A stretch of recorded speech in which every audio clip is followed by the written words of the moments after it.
A remote access 2K camera that's ready to live stream or record any event you want. Let's check it out.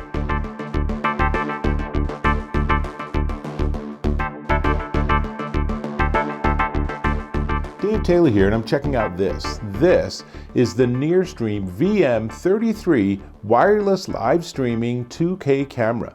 And as you can see, it is a self-contained unit. It's pretty big and chunky because it has a lot of batteries. So it is a really great little camera, marred by some less than great software, but we'll get to that. I have a great demo to show you that will be something where you'll be like, wow, that is pretty slick. But let me tell you a little bit about it. So it's a 4x digital and 10x optical zoom, so you can have this pretty far away and zoom way in. So if you have multiple of these, and it's really designed for you to have more than one, and then you can be in the control and switch from camera to camera, all while live streaming. So that's really slick. And you can zoom in, so you can have this safely in the back of the bleachers and still have it be pretty tightly cropped on the basket at one end of the basketball court or the center of the volleyball net, or pulled way out so you can see both teams and everything going on in the game. Meanwhile, a second one of these might be pretty tightly cropped on a commentator who's actually saying what's going on. And that's really pretty slick for such a basic device. So, has a great amount of zoom. It has on the top an 8 microphone array. And just as importantly, on the back, you can plug in an external microphone, and I'll be demonstrating that. And you'll hear the dramatic difference between having a wireless mic right by your face or right by your mouth and having the remote microphones trying to pick you up from 15 or 20 feet away. So the battery itself gives you 6 hours of record or live streaming time. And in terms of that live streaming capabilities, it's full 1080p HD, and it supports both real-time messaging protocol, or RTMP, which you'll find in things like OBS, and it can live stream directly to YouTube or Facebook or Twitch because it also uses the NDI, or network device interface. So it is very slick. For recording, you can record wirelessly onto your control smartphone, because you will need a phone to actually manage this. One of the things to notice is there's no screen on this device. So when you're setting it up, you have to pair it with your phone, and you have to use your phone to figure out how to get it positioned just so. A really cool upgrade would be to have even just a tiny little screen, but that would be a big step from what they have here, which is just a really straightforward, wireless, remote-controlled video camera. So I actually put in a micro SD card. It doesn't come with one, but what did I put in? I put in a pretty decent size one. This is a 128 gigabytes, and that gives me a lot of storage. And the thing that's crazy about things like micro SD cards is they are super inexpensive nowadays. Something like this can set you back less than a cup of coffee at Starbucks, but that's a whole Starbucks issue too. We're not going to go there. So in the app, and this app they have is the NearStream app, it gives you access to multi-camera controls. It gives you the ability to do graphic overlays. There's a lot you can do. In fact, enough of me talking. Let's jump into that demo. And what I'm going to have is I'm going to have the recorded video from the NearStream VM33 on one side, and then you'll be able to see what I was doing on my phone on the other side. And don't be disconcerted. They are slightly out of sync because of latency, but you'll see it's a pretty remarkable demonstration. Now what you're seeing is the video as recorded by the VM33. I'm using a wireless microphone that's plugged into the 3.5 millimeter jack in the back. In fact, here in the app, you can see that on the side.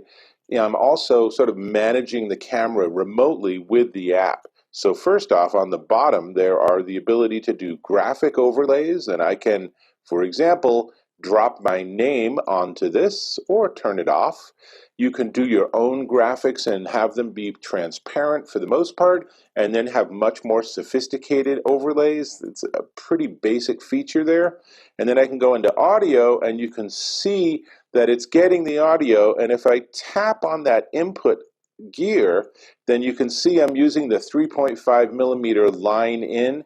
In a moment, I'll actually switch to using the built-in microphone. But before we get there, I just want to show you, I'm going to go into the camera controls, image adjustment, and I'm zoomed into level 7. So now let's go all the way back, and you do that by using that slider on the top, and suddenly you can see my camera is pretty far away from me at this point, and it's still pretty clean, and it's doing a really nice job with this.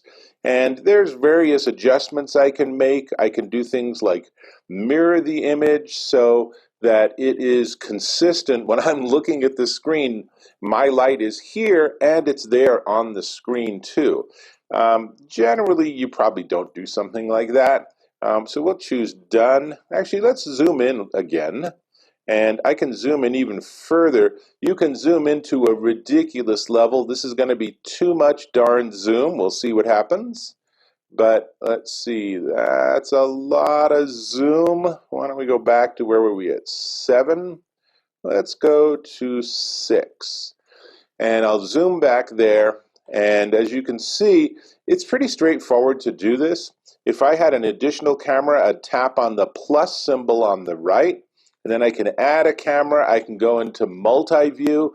If I have multiple cameras, I can show them simultaneously either onto the recording, which is what I'm doing now, or on my live stream. For graphics, you can see here I have various options for overlays. For picture-in-picture. Again, this works a whole lot better if you have multiple cameras. You can have one as an inset for the other. And for audio, there are some features you have there. I can actually drop in an audio track for background or to add drama. But I also want to demonstrate going to the actual microphone on the camera. Now that camera is probably a good 15 feet away from me. So we're going to switch. So now you're hearing the audio is recorded from the built-in 8 microphone array on the top of the VM33, and I'm pretty far away, so you could hear the audio quality change quite significantly. Let's go back here, and you can see it's still getting audio. You're still hearing me talking, but it's obviously not as clean or not as listenable as me using an actual wireless microphone. So let's switch back. And it's that easy to actually manage all the controls on this. And if I wanted to, instead of recording, and I'm recording to the SD card, the micro SD card on the VM33, and that's giving me the best possible results. It's giving me better than HD. That's why that image looks so clean and crisp. But I could also live stream too, and I can't record and live stream, so I'll have to demo that separately and just show you the basics of how that works. But as you can see here, if I had multiple NearStream cameras, I could have them along the bottom, and I could switch between cameras as easy as just tapping. So you can imagine that, like, I might be here being a commentator, and then there are 2 cameras pointing at the actual game if we're at a sporting event, and I could be like, well, let me be an inset where I'm talking even as we're watching the game live. So it's very cool. I think the software could do with a little improvement. It's really kind of difficult to work with, but the camera and that image quality is really remarkable. Now, let me switch back to my regular setup to show you what's on the back of the camera. I think the video quality is pretty remarkable, but the software, it takes a while to get used to. I would highly recommend you hook everything up and just experiment with it and try different setups and configurations for at least a half an hour before anything that's critical. And when you get it recorded, I will say that it was not easy to get the data off of the micro SD card. I could not find the Windows software, which the company says is available to let you talk to the device, and it definitely does not work if you just plug it directly into a Windows or Mac computer. I'm not sure why they didn't have that as one of its features. That would be so easy to have it show up as an external device, but it doesn't. So you can also just pop that micro SD card and put it into a card reader. I would recommend that as the easiest and by far fastest way. Or, of course, you can experiment with having the camera record directly onto your mobile phone. The downside with that is you are then somewhat stuck with whatever bandwidth your phone and camera can figure out, whereas recording directly on the camera gives you the highest bandwidth and therefore the highest resolution. If you're live streaming, then obviously those bets are off. And you're probably wondering, why do I have this tripod next to me? So NearStream also sent me this little tripod. This is a really great little tripod. It extends all the way up to 51 inches, so it's basically chest level. This is a really nice addition to your kit. You might even want to get multiple of these cameras, but as I said, let me show you what's on the back, because that's really all of the controls and capabilities. And to say controls is probably a little bit optimistic. There's the power button, there's USB-C for charging and perhaps connectivity. I was not successful with that. There's that micro SD slot, there's a 3.5 millimeter audio jack for microphone, and then there are some LEDs along the top that show you battery status, which is critically important if you're recording something like a sporting event where you can't say, hang on, can everyone just stop for 10 minutes while I switch batteries? And you can't even switch batteries. So you'd really be saying, can everyone just give me an hour while I recharge my camera? No one is going to appreciate that. So make sure you're fully charged beforehand. It takes good 3-4 hours to do a full charge from zero, but then you get 6 hours of battery life. So that should be enough for really even the longest game and like sudden death and, you know, all sorts of extensions and everything. Even a soccer game against two perfectly matched teams is going to take less than 6 hours, one hopes. So live streaming, you can live stream sports and meetings and lectures. You can even use it as a webcam if you want. It actually includes a USB-C to USB-A cable, a pretty heavy duty one. So this plus this lets you make it actually a really cool webcam. And in a lot of video streaming apps like Zoom, you can switch between cameras. So you could have this set up to give you a longer shot and maybe have a whiteboard behind you that you're doing figures or doing mathematical equations on or something, and then you switch back to a closer camera or use the app to actually zoom in, and then you're back on camera talking about what you were just doing. So lots of options, lots of interesting capabilities. And as I said, I think that the camera technology here is really good.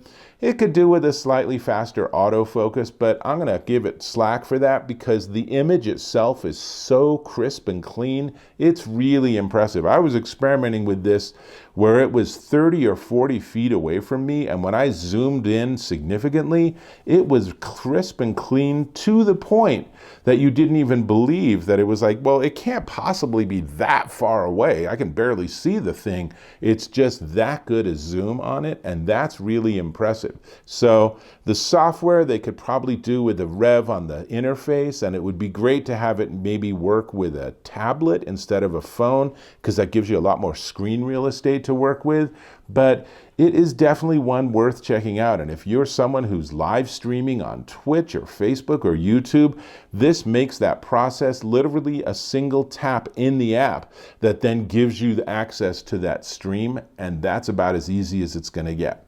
I'm going to ask you to subscribe to my channel. Click or tap on that subscribe button, hit that bell icon for notifications, and check out my new videos when you get those notifications, please. And give me a thumbs up if you found this to be a valuable review, and I certainly hope you did. If you didn't, leave a comment and tell me what you wish I would have demonstrated. Great. This unit is the NearStream VM33 wireless live streaming 2K camera, and it is $399, currently minus $40, dropping it down to $359 at Amazon.com. And the tripod, this little guy, it's a really nice little guy, comes with a bag too. So you can fold this up and throw it over your shoulder, and then you're ready to be in the field.